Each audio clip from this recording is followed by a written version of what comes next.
सुबह का समय था। सोनगांव के कोने पर अमोल की छोटी सी झोपड़ी में हलचल थी।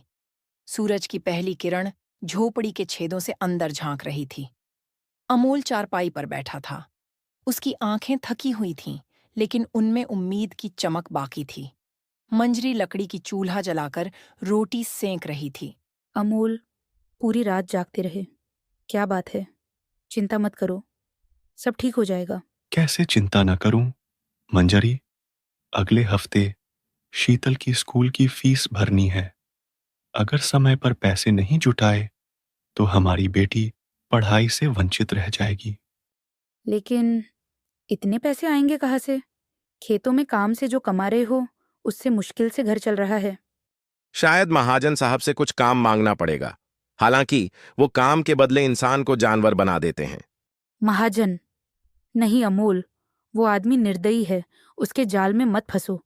और कोई रास्ता भी तो नहीं है मंजरी। हमारी बेटी के सपनों के लिए मुझे कुछ तो करना होगा। शीतल के सपनों के लिए तुम खुद को मत खो देना। तुम्हारे बिना ये घर अधूरा है।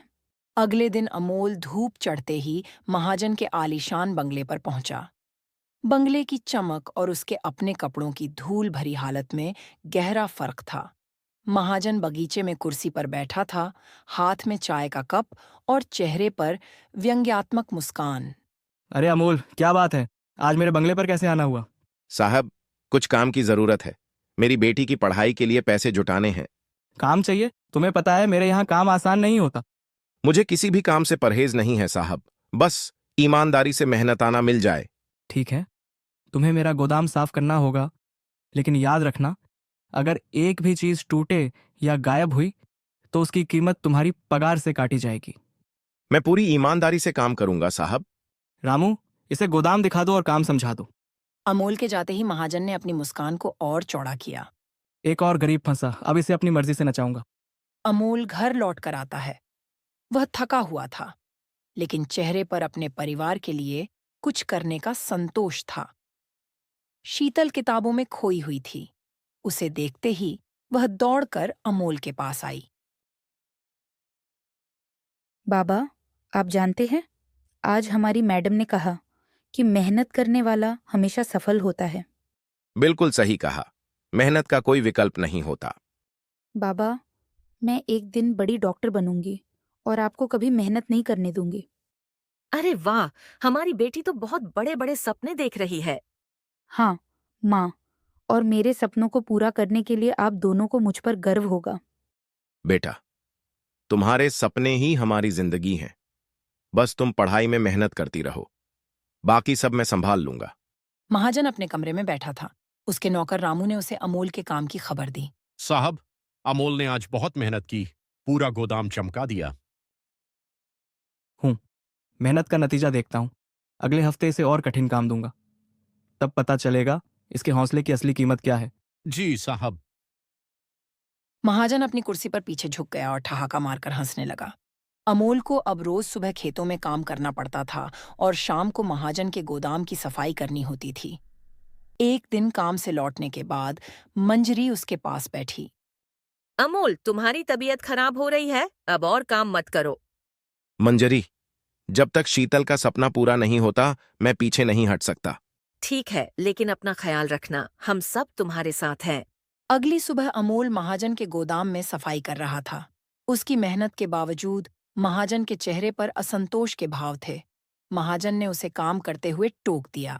अमोल, तुम्हारा ये काम तो ठीक ठाक है, लेकिन तुम इतनी धीमी रफ्तार से काम करोगे तो मेरे बाकी गोदाम कब साफ होंगे? साहब, मैं पूरी कोशिश कर रहा हूं। अगर आपको लगता है कि काम ठीक से नहीं हुआ तो बताइए, मैं दोबारा कर दूंगा। तुम जैसे गरीबों से उम्मीद करना ही बेकार है। खैर, अब से तुम्हें हर दिन 2 गोदाम साफ करने होंगे। और सुनो, अगर देर हुई तो तुम्हारी पगार आधी कर दूंगा।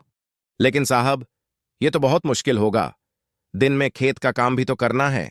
अगर काम नहीं कर सकते तो दरवाजा दिखा दूं। ऐसे लोग बहुत हैं जो तुम्हारी जगह काम करने को तैयार हैं। ठीक है साहब, मैं कोशिश करूंगा। महाजन अपनी कुर्सी पर वापस बैठ गया, लेकिन उसकी मुस्कान और भी तीखी हो गई। रात को अमोल घर पहुंचा। उसकी चाल धीमी थी और चेहरे पर थकावट साफ झलक रही थी। मंजरी ने उसे पानी का लोटा दिया और उसके पास बैठ गई। अमोल, क्या हुआ? तुम्हारे चेहरे से लग रहा है कि आज का दिन और भी मुश्किल रहा। महाजन ने काम बढ़ा दिया है।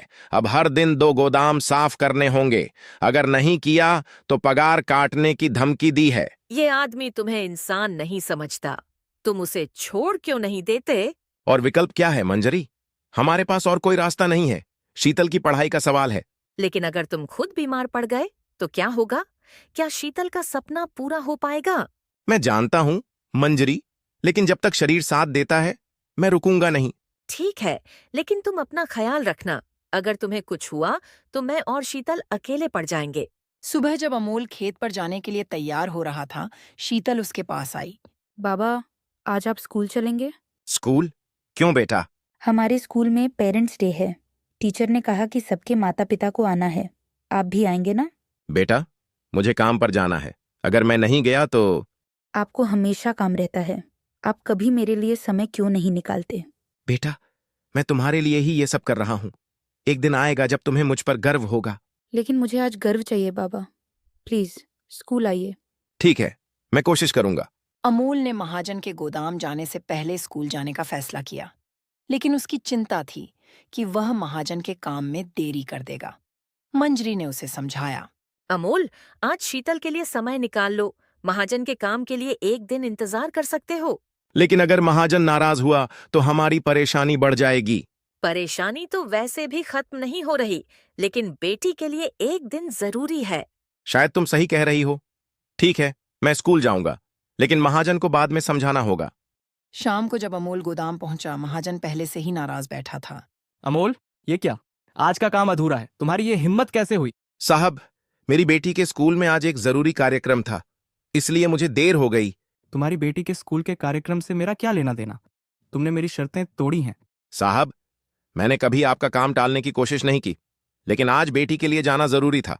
अगर दोबारा ऐसा हुआ तो नौकरी से हाथ धोना पड़ेगा, समझे? जी साहब। अमोल और मंजरी ने देर रात एक लंबी बातचीत की। अमोल अब तक समझ चुका था कि महाजन की गुलामी करते हुए शीतल के सपने पूरे करना असंभव है। अमोल, मैंने सोचा है, क्यों ना हम गांव छोड़कर शहर चले जाएं? वहां शायद बेहतर काम मिलेगा। शहर? लेकिन हमारे पास पैसे भी नहीं है, और वहां कौन हमें सहारा देगा? शहर में मेहनत करने वालों के लिए हमेशा मौके होते हैं, और हमारे पास खोने के लिए कुछ भी नहीं है। तुम सही कहती हो। शायद यही हमारा आखिरी विकल्प है। अमोल ने मंजरी की सलाह मानकर गांव छोड़ने की तैयारी शुरू कर दी। वह महाजन से अपनी बकाया मजदूरी मांगने गया।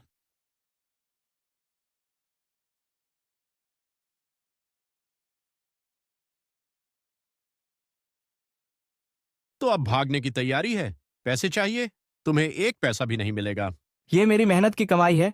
अगर आप नहीं देंगे तो मैं पंचायत में जाऊंगा। ठीक है, ले लो, लेकिन याद रखना, शहर में तुम्हें मेरी तरह कोई मालिक नहीं मिलेगा। अगर मालिक आप जैसे होते हैं तो मुझे किसी की जरूरत नहीं। अमोल और मंजरी ने अपने कुछ कपड़े और जरूरी सामान समेटे। गांव छोड़ते समय शीतल ने उनसे सवाल किया। बाबा, हम कहाँ जा रहे हैं? बेटी, एक ऐसी जगह जहां तुम्हारे सपने पूरे होंगे। लेकिन हमारे खेत और घर का क्या होगा? तुम्हारे सपनों के आगे यह सब कुछ नहीं।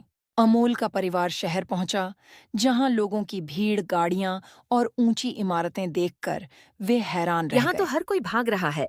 क्या हमें यहाँ काम मिलेगा? हाँ मंजरी, मेहनत करेंगे तो जरूर मिलेगा। यहाँ तो बहुत बड़े बड़े स्कूल भी हैं। मैं यहाँ पढ़ाई करूंगी बाबा। जरूर बेटी, यही तो हमारा सपना है।